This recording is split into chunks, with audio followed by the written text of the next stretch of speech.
Hey there mga my loves, Pisces! Thank you so much for always staying here with me in this channel. So yan mga babes, no, bago natin simula ng reading ninyo, reminders na hindi po ito for everybody. So just pick up the messages you think ay para sa'yo. At kung feeling mo na reading na tayo for you, then this reading might be really for you. So yan mga babes, no, if halata, pasensya na kayo sa boses ko, no, I have common colds kasi. Arte, di na lang sinabing sipon. So, yung mga babes, no, yan, pasintabi sa mga kumakain, no, kung may sensitive dyan, yan, no. Para sa mga sensitive kong friends, yung mga paisiyan kong friends dyan, na yung tunay na nakakakilala sa akin since birth, yan, no, yan. Alam kong sensitive kayo, kaya ginawa ko rin common colds. Ay na, hindi kayo yung mga babes, no? Yun yung mga kilala ko na talaga, no, ng mga Pisces, yung mga Zodiacs. Nice. Yan, okay. So, yan, mga babes, no, bago ito simula na reading na ito, reminders na hindi ito for everybody. Kaya naman, pick up mo lang yung mga messages sa tingin mo ay for you. Okay, wala rin tayo ditong time pwedeng tapos na nangyari na ito for others. For others naman, hindi pa at kasalukuyan pa lang na nangyayari sa hinaharap. At ano, kasalukuyan nangyayari ngayon at sa hinaharap, no, or isang prediction sa inyong future. So, ayan, dumilim yung camera. Akala ko namatay. Wait lang, ayusin ko yung camera, no. Lumabo. So, yan. Ayan, lumabo yung screen ko. Hindi ko makita. Okay, so let's dive into your reading, Pisces. Person Angel Guides. Archangel Michael, thank you so much. Can we get messages for my Piscean, please? This is for my lovely Pisces. Pisces. Ano pong coming towards them? This is for Pisces. What are the things they need to know? What are the things right here that they should know? Can you please show us? Can you please show us? This is for Pisces. Pisces.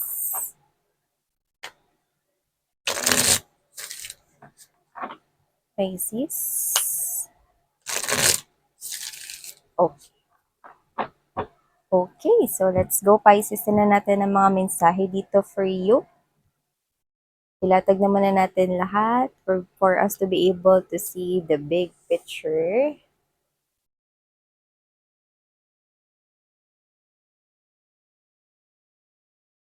Naku, ang bigat ng mensaheng nakuha natin doon, ha? Hmm. Oh.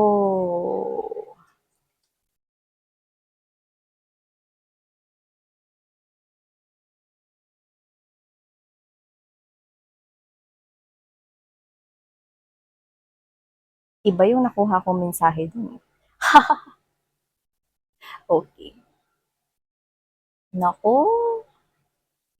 Oh, ang bigat talaga. Trash, lockdown, synchronicities, love affair, and threatened. So, kayo to, no, na meron ditong past person na na-pressure sa inyo, pre-pressured kayo at pwedeng invoke kayo sa isang love affair. Yan, no. Mukhang nakikita niya ngayon ang signs and clues right here, no? Mga signs and clues na, hindi ko sinabing naniniwala siya kay universe kasi actually nakuha ko dito ng energy na this is your person here na hindi naniniwala sa energy readings, tarot readings, no? Yan. Pero mukhang nakikita niya yung mga signs dito. Yun nga lang, hindi niya ito pinapansin or hindi niya alam na galing yun kay universe. Pero, nare-receive niya. Okay, if you know what I mean. Nakikita niya, kunyari, nakikita niya yung mga angel numbers, nakikita niya rito yung mga butterflies, yung mga ganyan, no? Pero hindi siya, hindi bukas yung kanya ritong kamalayan dun sa meaning ng mga yan. Okay? So, sa kanya, baliwala lang yun. Pero this person here na in-involve kayo sa isang third-party situation, no? Siya ngayon yung feeling talo. Okay? With the loss right here, nakita ko na minsan na rin kayong natalo when it comes to love and relationship. Okay? Natalo hindi na nanghihinayang ha. Ibig sabihin, no, minsan na rin kayong nasaktan when it comes to love.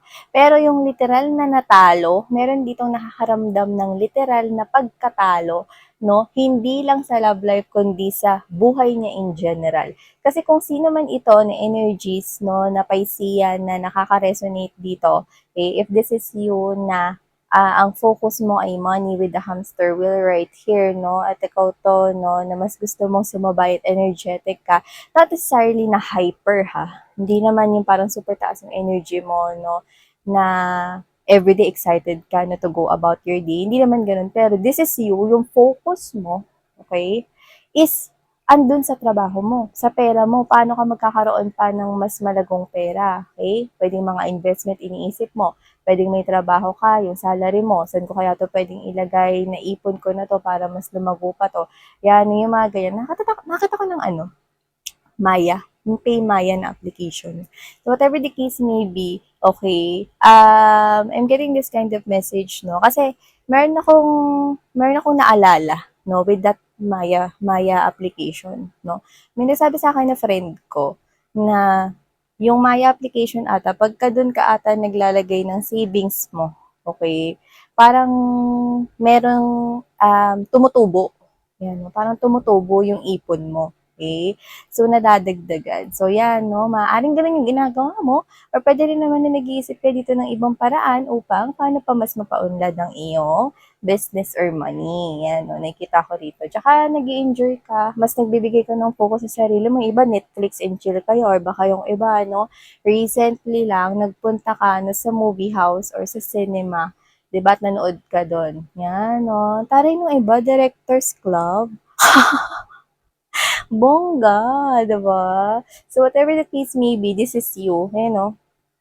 Okay, hindi ka nagpe-pay attention rito, no, on how you look.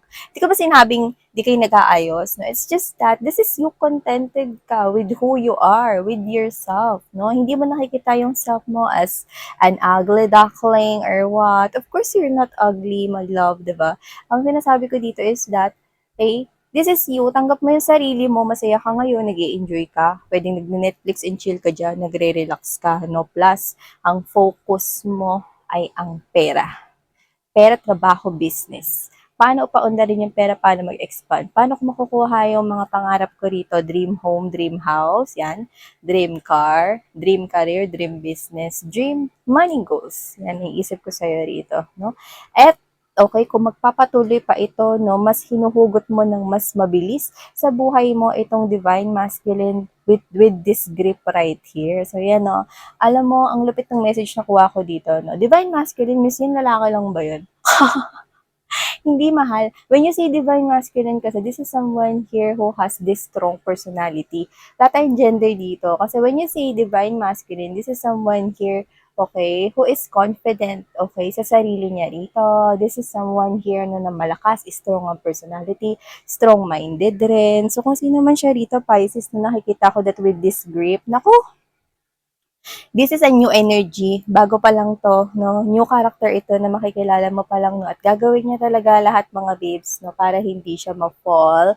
Alam mo yung naririnig ko, no? From this person here na parang mahirap siya, no? Na pa-inlaben or mahirap na magkagusto siya agad-agad, no? Sa kahit na sino-sino, no? Pero sa'yo, tiklo. You know what I mean? This person here, okay, so nakita natin daming abs niyan. So, pwedeng very attractive siya physically and this person knows that. Hindi ko nakukuha na mayabang siya at greedy siya about that, no? Kung meron man siya ritong biniyayaan ng maganda ritong looks. Pero kung sino man siya, isa lang itong indikasyon, no? Double confirmations na inaalagaan niya yung sarili niya. Pwedeng literal na nag-gym but this person is taking care of his or herself and body. At hindi lang mga babes, no, isa ang nagkakagusto sa kanya rito because of his or her physical appearance or outlook. Yan, no? Or looks, outlook.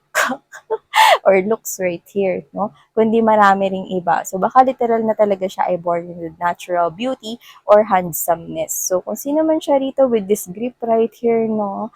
Alam mo yung siya siguro, hindi niya mababasa yung sarili niya rito, no? Na mai-inlove siya sa inyo. Kasi siya daw yung tipo ng tao na na hindi gano'n kabilis ma-in love or hindi gano'n kabilis makuha yung atensyon.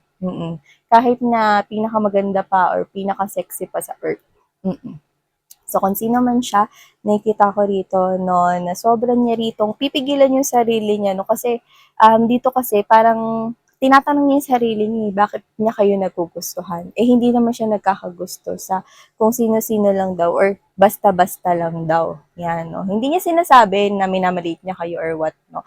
Parang ganun ko siya nakikita, no. Kasi, if this person here is aware na siya ay physically attractive, hindi naman din yun yung niyayabang niya sa iba. It's just that, ganun talaga yung nature niya, ganun yung karakter niya, hindi siya basta-basta na-fall. Pero sa'yo iba. Eh, kaya dito kinakailangan niya na parang ikadena yung sarili niya with the chains right here, no? Para pigilan pa rito yung feelings niya sa'yo rito. So, yun ang nakukuha ko rito, mga babes, no? It's just that, I'm also picking up that if it is also related to this one with the threatened, yung sa kanya, okay, ang nakukuha ko na connecting message from that is that this person, kapag hindi pa siya gumawa ng any movement or action, okay, regarding this situation involving you, pwedeng masayang ng oportunidad na ito or makita niya ito bilang missed opportunity. So, yan, no? Pero sa ngayon, mga babes, no? Or kung hindi pa ito pumapasok sa life ng iba sa inyo, no? Hindi agad-agad nga amin to sa inyo kasi hindi naman sa in denial siya, kundi hindi niya lang rin maintindihan or mabasa yung sarili niya. Bakit nagkagusto siya sa inyo agad-agad? Eh, hindi naman daw siya nagkakagusto basta-basta. So, yon. Eh, kayo naman, no, okay lang, kahit na matagal niya pa ma-realize, no, yung ganyang feelings and emotions niya, kahit matagal niya pang mabasa yung algorithm ng emotions and feelings niya, carry lang kasi nag enjoy naman kayo rito sa ginagawa ninyo. No, this is you, focus lang kayo sa trabaho ninyo, sa work ninyo. So, hindi ko alam yung ginagawa ninyo, pero yung iba rito, pwedeng meron kayong pinagpupukusan, either investment. Yung iba parang, ano yun, mga babes, no, yung ano yung nakikita ko pero hindi ko ma-describe. Asa dulo ng dila. Yung ano, yung parang kung saan kayo trade, no? Yung mga Bitcoin yan, no? So, whatever the case may be, pwedeng iba sa inyo, yan yung tinitingnan ninyo rito, no? As investment. Okay. So, yun nga, no? Balik tayo dito sa ex mo, no? Yun nga, this person here feels like talunan, no? Natalo siya rito sa kanyang life in general, no? So, itong tao na to, no? Alam mo yung matigas kasi yung ulo niya, eh. Kasi ang gusto naman talaga ni universe is i-guide tayo sa kung saan talaga tayo dapat mapunta. At hindi naman siya exempted dun dahil isa rin siyang human being. Of course, meron din siyang sariling guardians and angel guides. Kaya lang, no, dahil matigas yung ulo niya, hindi siya nakikinig, no, tapos di siya naniniwala rito, talagang matatagalan pa ito. No, lalo na kung hindi niya bubuksan dito ang kanyang kaisipan at kamalayan, no, patungkol dito sa mga synchronicities na nakikita niya. Napapansin niya ang signs and clues dito, no. Kapag ka nagpatuloy na hindi niya yan binigyan ng pansin, no, like literal na nagpatuloy siya sa mga negatibo niyang gawain, no, nakita ko rito na meron pa siyang makikilala, no, na mga tao rito, no, na mga tao na hindi healthy for him or her, ha. Pwedeng dugasin siya ng mga to, lokohin in terms of money or other situations right here, no, para magising siya sa katotohanan. Alam mo kasi, hindi tayo nagigising kapag hindi tayo nasasaktan or hindi tayo nauuntog or hindi tayo nakakaramdam ng pain. This person here, kailangan niya pa atang matutunan ito in a hard way for him to be able para mapunta siya doon sa path kung saan siya talaga dapat na magpunta. So, yan, nakikita ko rito na wala kang pakialam, no, either dito sa ex mo at kung meron man dito, no, na Yummy Yummy by Justin Bieber. Alam niyo yung kanta na yun? Yummy, yummy, yummy, yummy, yummy, yummy. Yan, get paid, get paid, get paid. Yan. So, whatever the case may be, pwede rin literal na may yummy na paparating sa inyo, no? Kasi pwedeng nag-gym siya, sexy siguro siya, no? Very attractive, no? Yung iba doesn't have to be nag-gym, pero inaalagaan yung sarili. Exercising, pwedeng nag-meditation, yoga, pwede rin naman na Hindi ko siya nakuhang vain ha. I-ano natin yun. I-disregard natin yun. Pero naturally born beautiful and handsome, yes. And eating healthy fruits and vegetables food, yes. Yan, no? So nakita ko dito na someone here is taking care of his or her well-being in general, no? Is coming towards you. Pero wala kang kamalay-malay. Dahil focus ka sa money, kaliwat kanan money, kaliwat kanan investment, kaliwat kanan personal mong buhay, which is good. Kasi ang nangyayari is mas lalo mo lang hinahatak dito yung mga opportunities regarding money-related or finances growth, while also pinapabilis mo rin ang pagdating nitong person mo, no, na nagpupumigil dito. Itong si Yummy Yummy na ito. Yan. So, ito pa isa sa mga mensahe for you guys. Thank you so much. Sana ngayon love and light. Annyeong.